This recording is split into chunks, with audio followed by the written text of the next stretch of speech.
మాజీ high court judge ఈ SC categorisation విషయంలో ప్రభుత్వం నియమించిన one man judicial commission justice Shamim Akhtar గారు, మరి అదేవిధంగా ఈ కమిటీకి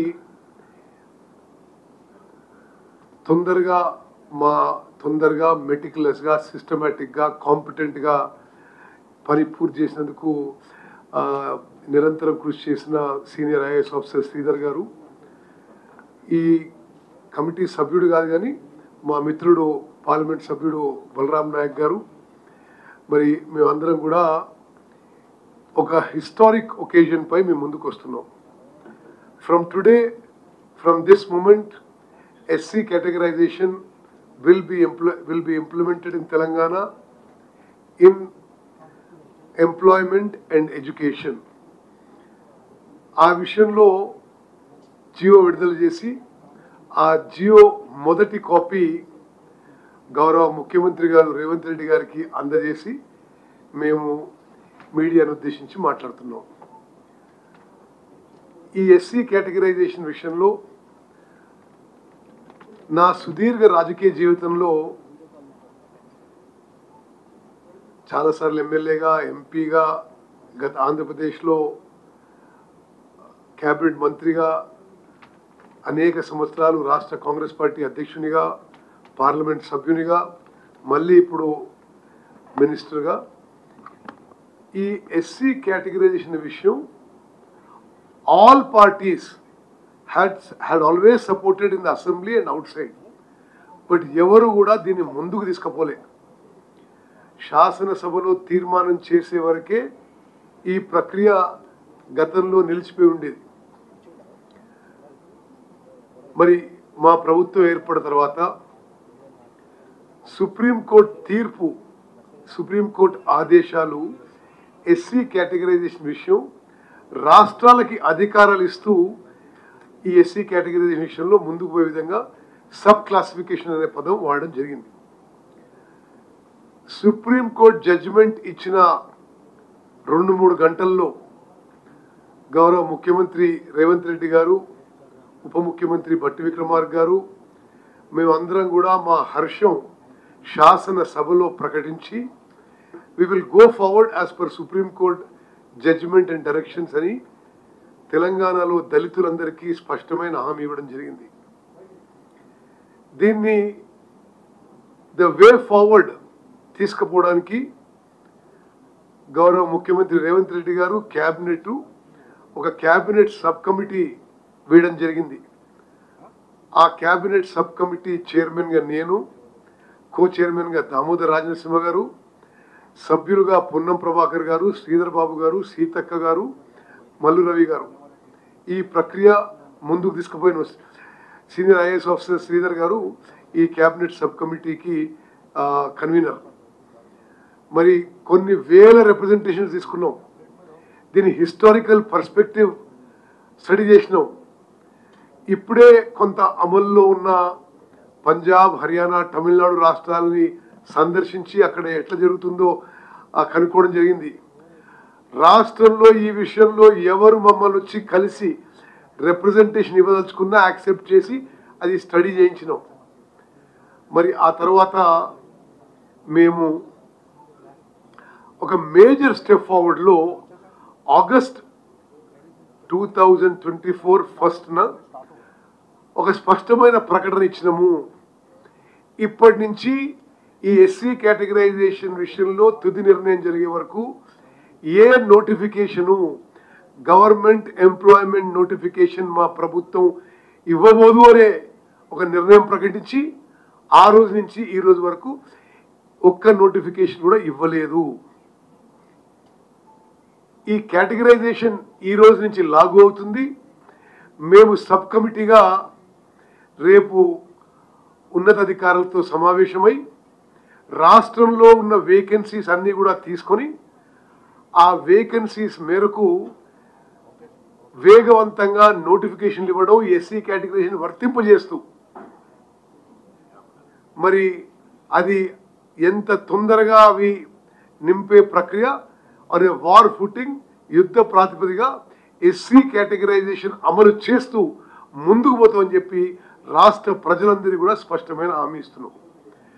అయితే మేము మా క్యాబినెట్ సబ్ కమిటీ ఫంక్షనింగ్లో కొన్ని మీటింగ్స్, కొన్ని వేరే రాష్ట్రాల పరిశీలన, కొన్ని రిప్రజెంటేషన్ తర్వాత మేము ఏం నిర్ణయం చేసినామంటే ఈ 59 ఉపకులాల్లో ఇంటర్సే బ్యాక్వర్డ్నెస్, ఎవరు ఎక్కువ బ్యాక్వర్డు, ఎవరు కొద్దిగా తక్కువ బ్యాక్వర్డు అనే విషయాన్ని పరిశీలించడానికి ఏ విధంగా ఈ కేటగరైజేషన్ చేయాలి అనే దానికి మేము పొలిటికల్ ఎగ్జిక్యూటివ్ కంటే ఒక న్యాయ వ్యవస్థకి ఈ పని అప్పజెప్పాలనే ఉద్దేశంతో మా రికమెండేషన్ మేరకు రాష్ట్ర కేబినెట్ గౌరవనీయులు పెద్దలు అపారమైన న్యాయ వ్యవస్థలో జిల్లా జడ్జి నుంచి హైకోర్టు జడ్జి వరకు అపారమైన అనుభవం ఉన్న సామాజిక న్యాయం సామాజిక స్ఫూర్తున్న జస్టిస్ షమీమ్ అఖ్తర్ గారిని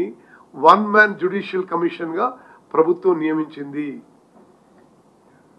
వారు చాలా సీరియస్గా, సిన్సియర్గా, కమిటెడ్గా అతి తక్కువ సమయంలో వారి అమూల్యమైన సమయం కేటాయించి వారు సుమారు 8,000 పై చిలుకు రిప్రజెంటేషన్స్ తీసుకొని అవన్నీ స్టడీ చేసి, అదేవిధంగా ప్రభుత్వం నుంచి వారికి కావాల్సిన డేటా, అంటే ఇప్పటి వరకు ఎస్సీస్లో, ఎస్సీ సబ్ క్యాస్ట్లో, పబ్లిక్ ఎంప్లాయ్మెంట్లో ఏం ఫిగర్స్ ఉన్నాయి, ఎడ్యుకేషన్లో ఏం ఫిగర్స్ ఉన్నాయి, అదేవిధంగా ఇప్పటి వరకు ఎవరు లబ్ధి పొందుతున్నారు, మొత్తం మరి ఒక వాల్యూమినస్ డేటా వారికి అప్పచెప్తే అది వారు పూర్తిగా పరిశీలించి 3 కేటగిరీస్గా విభజించాలని వారు రికమెండ్ చేశారు.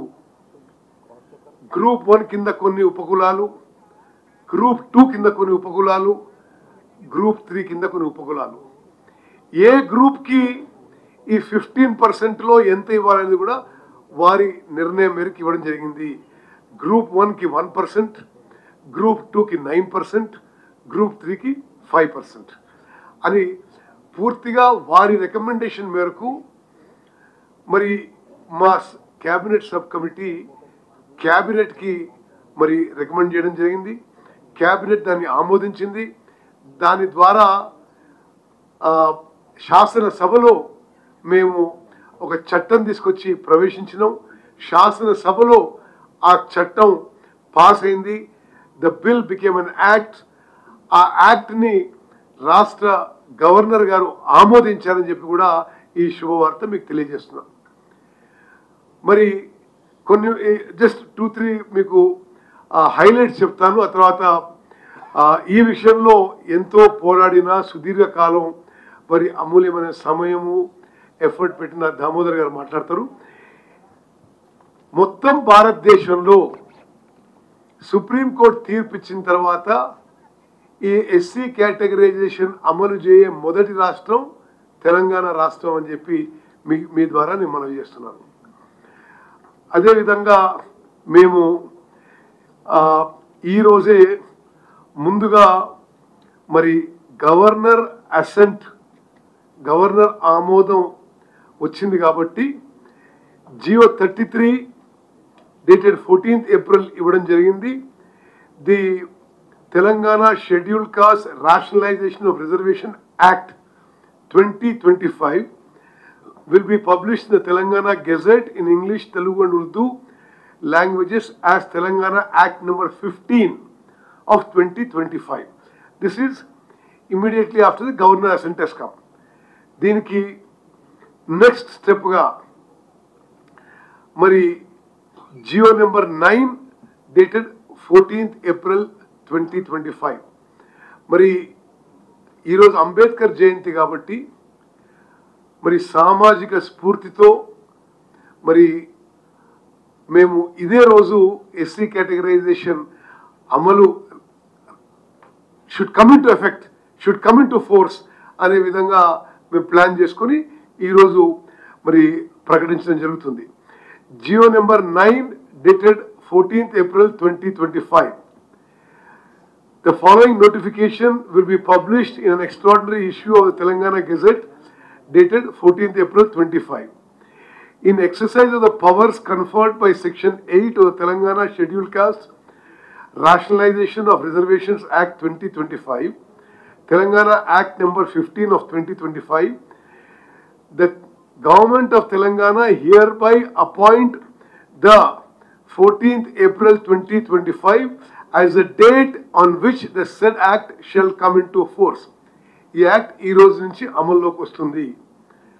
మరి దీని తర్వాత ఇదే రోజు డేట్తోని షెడ్యూల్ కాస్ట్ డిపార్ట్మెంట్ నుంచి మరో జియో ఇవ్వడం జరిగింది.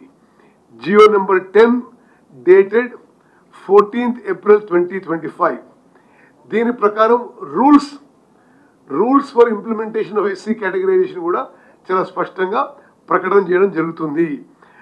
అన్ని విధాలుగా ఇందులో రూల్స్ కాపీ మీకు this available in the public domain are you can take a copy from us. This is available. This includes procedure for implementation of the rule of reservation. Okay, నేను చాలా స్పష్టమైన హామీ ఇస్తున్నా. ఇప్పుడు మేము 2011 సెన్సస్ మేరకు మరి 15% రిజర్వేషన్ గ్రూప్ 1, 2 and 3గా డివైడ్ చేసినాము. 2026లో వచ్చే సెన్సస్ మేరకు ఎస్సీ రిజర్వేషన్స్ ఎంత పెరిగితే ఆ స్థాయిలో ఈ రిజర్వేషన్స్ పెంచుతాము అనే స్పష్టమైన మాట కూడా ఇస్తున్నాము. మరి ఇందులో ఈ Jio number 10 dated 14th April దీని ప్రకారము we have laid down the rules for implementation of SC categorization. One is procedure for implementation of the rule of reservation. ఇది దాని ప్రకారం ఏ విధంగా 1% చేస్తాము, 9% చేస్తాము, 5% చేస్తాము అని కూడా ఇవ్వడం జరిగింది. అదేవిధంగా రిజర్వేషన్ ఫర్ ఉమెన్, మళ్ళీ ఎస్సీ కేటగరైజేషన్లో రిజర్వేషన్ ఫర్ ఉమెన్ ఏ విధంగా జరుగుతుందని చెప్పి కూడా ఈ రూల్స్లో మెన్షన్ చేశాము. అదేవిధంగా if eligible candidates are not available ఏం ప్రొసీజర్ ఫాలో అని కూడా ఇందులో ఈ రూల్స్లో వివరించబడ్డది. ఏ విధంగా వేకెన్సీస్ క్యారీ ఫార్వర్డ్ అవుతాయి అది కూడా, అంటే అది నేను చదువుతాను మీకు. If no eligible SC candidates including women candidates belonging to any of the SCs referred to in clause A, B and C of section 3 of the act available, then the vacancy shall be carried forward as per the existing rules and shall not be filled up with a candidate belong to any other community other than the scheduled caste in accordance with the rules of the instructions issued by the government in this regard. All vacancies will be carried forward. Adevidhanga most important, non-applicability of the rules in public appointments admissions. మిత్రులారా, ఈ విషయం కూడా జాగ్రత్తగా వినాలి. In the case of notifications of advertisements which have already been issued and not finalized for appointments in public service or admission into education institutions prior to the commencement of this act, అంటే ఈ రోజు కంటే ముందు, these rules shall not be made applicable. మేము స్పష్టంగా చెప్తున్నాం, 1st August నుంచి మేము నోటిఫికేషన్ ఇవ్వలేదు. 1st August కంటే ముందిచ్చిన నోటిఫికేషన్లో ఇది వర్తించదు. 1st August తర్వాత మేము ఇవ్వలేదు. ఈ రోజు నుంచి ఇచ్చే నోటిఫికేషన్స్లో భారీ స్థాయిలో ఈ రోజు నుంచి అన్ని డిపార్ట్మెంట్స్లో వేకెన్సీస్ నింపబోతున్నాము. అవన్నిటికీ ఎస్సీ కేటగరైజేషన్ వర్తింపజేస్తాము. రేపే మేము చీఫ్ సెక్రటరీ అండ్ ఫైనాన్స్ డిపార్ట్మెంట్తో మీటింగ్ పెట్టి అన్ని డిపార్ట్మెంట్స్లో వేకెన్సీస్ చేసి నోటిఫై చేయబోతున్నాము. ఆ నోటిఫికేషన్కి ఎస్సీ కేటగరైజేషన్ వర్తిస్తుంది. This is the rules for implementing. This is GO number 10. అదేవిధంగా next GO number 99 dated Eros dated A. Then another notification issued as per this is, in exercise of the powers conferred by the proviso to Article 309 of the Constitution of India and all other powers hereunto enabling, the Governor of Telangana hereby makes the following amendments to Telangana State and Service Rules 1996 issued in GOM number 436, General Administration Services Department, dated 15th October 1996, and as amended subsequently from time to time. So, in all of the, whether it is roster points or all other issues, we will implement the SC categorization as per the GOs issued today. From this moment, it is the SC categorization will come into force. మీకు మాకు ఈ ఎక్సైజ్లో ఈ చారిత్రాత్మక ఘట్టంలో పాల్గొనడం it is our good fortune. Because నా సుదీర్ఘ ప్రజా జీవితంలో 6 సార్లు ఎమ్మెల్యేగా, ఎంపీగా, ఉమ్మడి ఆంధ్రప్రదేశ్లో మంత్రిగా, సపరేట్ స్టేట్లో మంత్రిగా, రాష్ట్ర కాంగ్రెస్ పార్టీ అధ్యక్షునిగా, పార్లమెంట్ సభ్యునిగా నేను అనేక సందర్భాల్లో శాసనసభలో, పార్లమెంట్లో, బయట అందరూ కూడా ఎస్సీ కేటగిరైజేషన్ మద్దతు పలికేవారు, అన్ని పార్టీల్లో పలికేవాడు. కానీ యాక్చువల్ ఇంప్లిమెంటేషన్ జరగకపోయేది. ఈరోజు చట్ట ప్రకారం, సుప్రీంకోర్టు ఆదేశాల ప్రకారం ఒక లీగలీ వ్యాలిడ్ ఎస్సీ కేటగిరైజేషన్ తీసుకురావడం, మరి ఆ గొప్పతనం ప్రస్తుత కాంగ్రెస్ ప్రభుత్వం, ముఖ్యమంత్రి రేవంత్ రెడ్డి గారు, ఉప ముఖ్యమంత్రి బట్టి విక్రమార్ గారు, ఈ క్యాబినెట్కి చెందిన విషయం కూడా నేను మీ అందరికీ మనవి చేస్తూ, ఇది తెలంగాణలో కాంగ్రెస్ పార్టీ సామాజిక న్యాయానికి కట్టుబడడానికి మరొక నిదర్శనం. బీసీ క్యాస్ట్ సెన్సస్ చేసినాం, బీసీలకి రిజర్వేషన్స్ పెంచినాం, ఎస్సీ కేటగిరైజేషన్ చేసినాం. మరి మా ప్రియతమ నాయకుడు రాహుల్ గాంధీ గారి ఆదేశాల మేరకు తెలంగాణలో కాంగ్రెస్ పార్టీ, కాంగ్రెస్ ప్రభుత్వం అన్ని విధాలుగా సామాజిక న్యాయానికి కట్టుబడిందని చెప్పి నేను మనవి చేస్తాను. ధన్యవాదాలు. పెద్దలు దామోదర్ గారు మాట్లాడి కోరుతున్నాను. పెద్దలు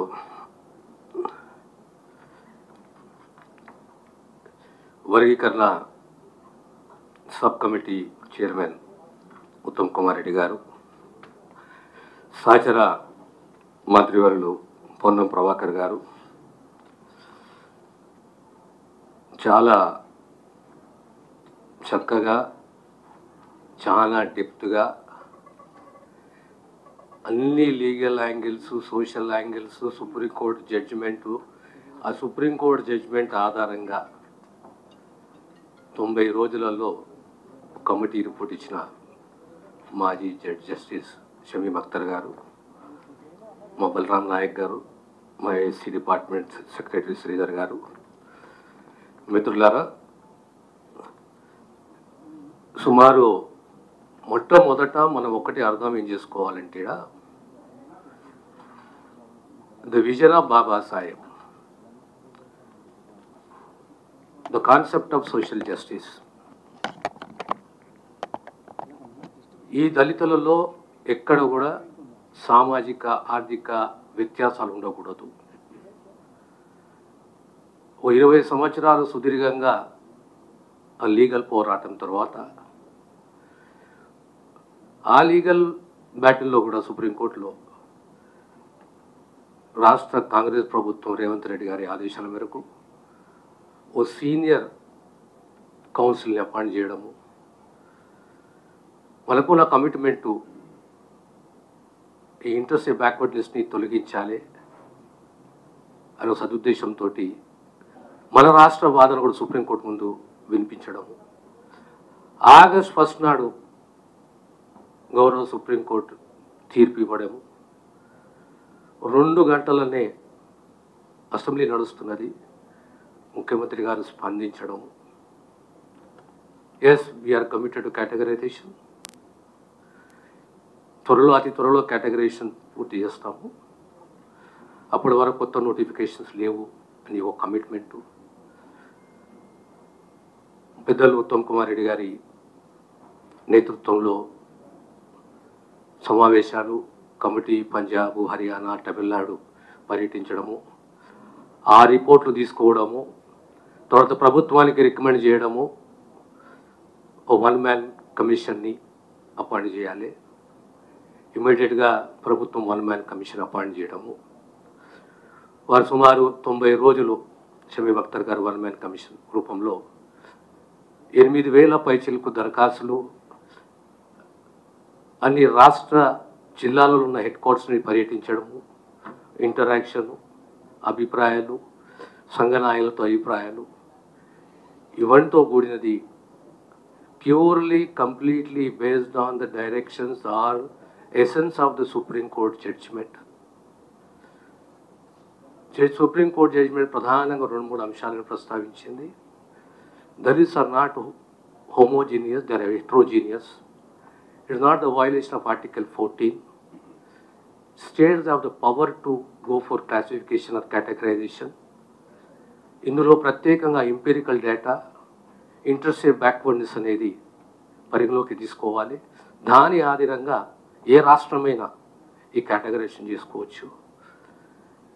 ఈరోజు వారిచ్చిన వన్ కమిషన్ ఇచ్చిన రిపోర్ట్ ఆధారంగానే ఆనాడు 4th ఫిబ్రవరి నాడు బీసీ కమిషనే కానీ 1 కమిషన్ ఎస్సీ కేటగరైజేషన్కి సంబంధించి అసెంబ్లీలో చర్చ, ఫిబ్రవరి 4th ఒక సోషల్ జస్టిస్ డేగా ముఖ్యమంత్రి గారు ప్రకటించడం, ఫిబ్రవరి 4 తర్వాత మార్చ్ ఏప్రిల్లో ఇది కంప్లీట్గా సుమారు 8 మాసాలలో ఈ గత 30 సంవత్సరాలతో డిమాండ్ కాదు, ఒక కాన్సెప్టు, ఒక ఆవేదన, ఒక హక్కు గురించి ఏ వర్గాలు కలగన్నాయో, త్యాగాలు చేసినాయో వాళ్ళని గుర్తించి ఈరోజు కేటగరైజేషన్ తీసుకురావడం. ప్రధానంగా ఈ యాక్ట్ 15/2025 ఈ యాక్ట్లో 3 గ్రూపులు. ఒక్కసారి మనం ఈ యాక్ట్ని కొద్దిగా తీక్షణంగా మనము విశ్లేషిస్తే గ్రూప్ ఏ 15 కులాలు, అదే రకంగా గ్రూప్ బి 18, గ్రూప్ సి 26. ప్రధానంగా ఇంపీరియల్ డేటా, ఇంటర్సేఫ్ బ్యాక్వర్డ్నెస్, ఏ కుల వృత్తి ఏమున్నది, ఏ రకంగా ఇంపీరికల్ డేటా ఆధారంగా ఎక్కడ ఏ స్టేజ్లో ఉన్నారు, ఏ స్థానంలో ఉన్నారు అని ఎక్కడ కూర్చోబెట్టాలి. సో 1,71,000 మందితో కూడిన 15 కులాలకు సంబంధించి గ్రూప్ ఏ. వీళ్ళ జనాభా ప్రకారం 1% అంటే 3.48 to 3.5 lakhs అయితే ఇక్కడ 1.71%కు 5.5% వచ్చేది 1% ఇవ్వడం అంటే ఆ వెసులుబాటు, ఆ గ్రోత్కు అవకాశం కల్పించాలనే ఉద్దేశంతో purely it concept which is based on empirical data and intercept backwardness. ఇందులో ఇంకోటి 2 ప్రధానమైన అంశం ఏంటి అంటే ఈ యాక్ట్లోని 4వ అంశము, the provisions of this act shall not be made applicable to the notifications advertisement which have already been issued and not finalized for appointments in public service or admissions into education institutions prior to the commencement of this act. ఈ రోజు నుంచి గతంలో నోటిఫికేషన్లు కానీ ఏవి జారీ చేసినా, exams పరీక్షలన్నీ conduct చేసి రేపొద్దున ఫలితాలు ప్రకటించబోతున్న దానికి యాక్ట్ వర్తించగానే ఈ రోజు నుంచి ప్రభుత్వం ఏ శాఖకు సంబంధించిన ఏ నోటిఫికేషన్ జారీ చేసినా, ఇప్పుడే పెద్దలు మొత్తం కొన్నట్టుగా చెప్పారు, రేపే మళ్ళీ మేము కూర్చొని ఏ శాఖలో ఎన్ని నోటిఫికేషన్లు దీనివల్ల ఆగిపోయి ఉన్నాయి, అవి 5,000, 10,000, 20,000, 30,000 అన్నిటి కూడా అతి త్వరలోనే నోటిఫికేషన్ జారీ చేయాలి. దానికి సంబంధించి రేపు మేము సబ్ కమిటీ మళ్ళీ సమావేశం కాబోతున్నాము.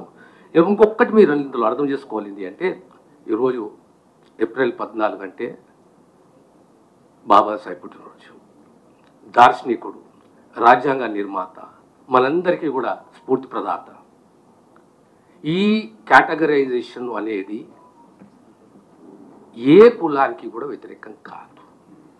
Again I want to reemphasise that this categorization or classification is not against any community. When you observe group 1, there are communities belong to one major community, subcaste are there, second major community, subcaste are there. అంటే the intersect backwardness among those communities. ఆ కులాలకు సంబంధించిన బ్యాక్వర్డ్నెస్ని దృష్టిలో పెట్టుకుని వారికి అవకాశం ఇవ్వడం జరిగింది. అదే రకంగా ఈరోజు మనము లా డిపార్ట్మెంట్ ఒక జియో జారీ చేసింది, జియో MS నంబర్ 33.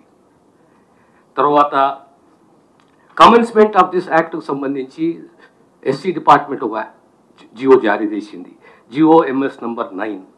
తర్వాత రోస్టర్ పాయింట్స్ అన్నిటికి సంబంధించి జిఐడి ఒక ఆర్డర్ జియో ఇష్యూ చేసింది, జియో ఎంఎస్ నంబర్ 99. తర్వాత రూల్స్ ఫ్రేమ్ చేయాలి ఎస్సీ డిపార్ట్మెంట్, వారు ఒక జియో ఇష్యూ చేసారు, జియో ఎంఎస్ నంబర్ 10 అని చెప్పి. అంటే ఈరోజు యాక్టే కానీ దానికి అనుబంధంగా రూల్సే కానీ ప్రధాన డిపార్ట్మెంట్లో అయిన ఎస్సీ డిపార్ట్మెంటే కానీ లేదా జిఏడిఏ కానీ చాలా క్లారిటీ తోటి ఈరోజు రూల్స్ కూడా జియో రూపంలో జారీ చేయడం జరిగింది. ఇకపోతే ఇంకొకటి, తెలంగాణ రాష్ట్రంలో 59 కులాలు, జనాభా 2011 ప్రకారం 52,17,768. ఈ 59 కులాలలో ఎన్ని కులాలకు ఇది ఎఫెక్ట్ అయింది కేటగరైజ్ అనేది ఒక్కసారి మనం గమనించాలి. Entire categorization it has affected only 26 communities. అందులో 24 communities are original communities, 2 are newly added communities. 24 కులాలకు సంబంధించి ఈ వర్గీకరణ అనేది ఎఫెక్ట్ అయింది. ఈ 26 కులాలకు సంబంధించి ఎఫెక్ట్ అయిన జనాభా ఎంత అంటే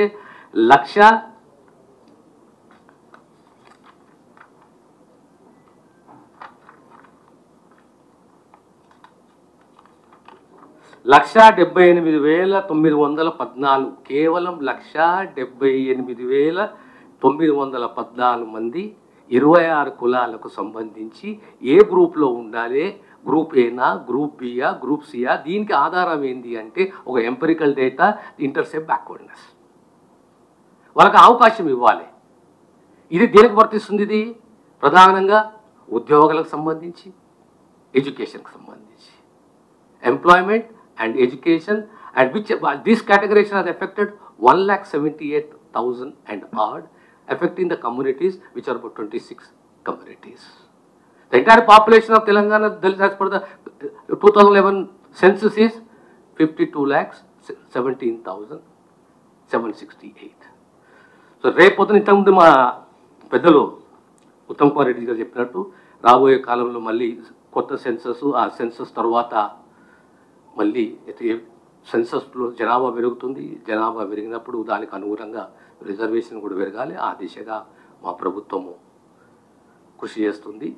all said and done, it is the commitment of మా జాతీయ నాయకుడు రాహుల్ గాంధీ గారు, రాష్ట్ర ముఖ్యమంత్రి రేవంత్ రెడ్డి గారు ఒక కమిట్మెంట్ తోటి 8 మాసాలలో ఇంత పెద్ద ప్రక్రియనే దేశంలో మొదటిసారి సుప్రీంకోర్టు జడ్జిమెంట్ వచ్చిన తర్వాత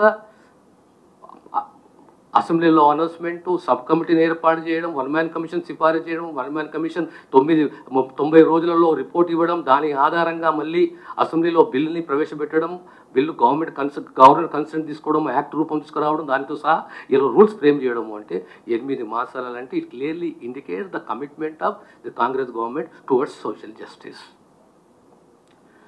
రేపొద్దున ఈ నోటిఫికేషన్ త్వరలో, అతి త్వరలోనే ప్రతి డిపార్ట్మెంట్కి సంబంధించి ఎక్కడైతే వేకెన్సీస్ ఉన్నాయో లేదా పోస్టులు క్రియేట్ చేయబడ్డాయో దానికి నోటిఫికేషన్ జారీ చేయాలనో ప్రతి డిపార్ట్మెంట్కి సంబంధించి అధ్యయనం చేసి ఇమ్మీడియట్లీ త్వరలో, అతి త్వరలోనే కొత్తగా నోటిఫికేషన్ జారీ చేయబోతున్నామన్న విషయాన్ని మీ ద్వారా తెలంగాణ సమాజానికి తెలియజేస్తున్నాము.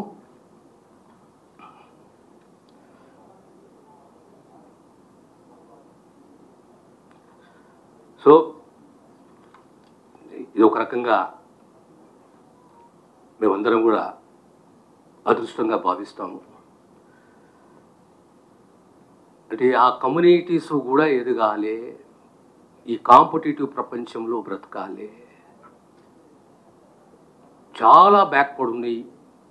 లిటరసీయే కానీ, ఎడ్యుకేషన్ లిటరసీయే కానీ, సోషల్ యాంగిలే కానీ, ఫైనాన్షియల్ యాంగిలే కానీ, పొలిటికల్ యాంగిలే కానీ వాళ్ళు కూడా కాంపిటేటివ్ ప్రపంచంలో రావాలి అని ఒక సదుద్దేశంతో ప్యూర్లీ సుప్రీంకోర్టు యొక్క తీర్పు ఆధారంగా మా 1 మ్యాన్ కమిషన్ ఇచ్చిన రిపోర్ట్ ఆధారంగా ఒక రోస్టర్ సిస్టమ్, ఒక క్రీమీ లేయర్ తప్ప ఇంక్లూడింగ్ రోస్టర్ కూడా ఈ యాక్ట్లో క్లారిటీ తోటి ఇవ్వడం జరిగింది. ఇది మరొకసారి నేను మా చైర్మన్ గారికి ధన్యవాదాలు తెలియజేస్తున్నాను. గతంలో 2013లో కూడా ఇదే రకంగా సమైక్య రాష్ట్రంలో ఉప ముఖ్యమంత్రిగా సప్లాన్ చేసినాము. 2014లో తెలంగాణ వాదన కోర్ కమిటీ ప్రధానమంత్రి సోనియా గాంధీ గారి ముంగట తెలంగాణ వాదన వినిపించినాము. ఈరోజు మళ్ళీ కేటగరైజేషన్లో కూడా మాకున్న అవకాశాలు ముఖ్యమంత్రిగా కల్పించినందుకు, మా పెద్దలు ఉత్తమ్ కుమార్ రెడ్డి గారు కనిపించినందుకు వారికి నా హృదయపూర్వక ధన్యవాదాలు తెలియజేస్తున్నాను. Thank you. Any questions?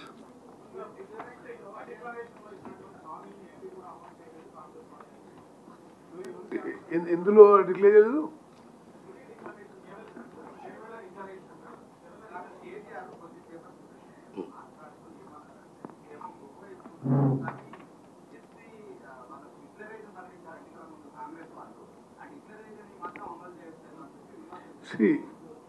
మోసం చేయడం, అబద్ధాలు మాట్లాడడం, ఆ పేటెంట్ అంతా వాళ్ళకే ఉంది.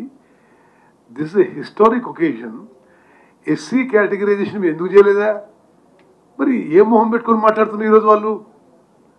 నేనేమంటున్నా, this is a historic occasion in the history of combined Andhra Pradesh Telangana. మీరు ఎందుకు చేయలేదు 10 ఏళ్ళు? మరి ఈరోజు ఇది మాట్లాడడం ఇది సరైనది కాదు. Congress party is committed for social justice, for the welfare and the security and the well-being of SC, ST, BC, minorities and women. That's all. Okay? Thank you.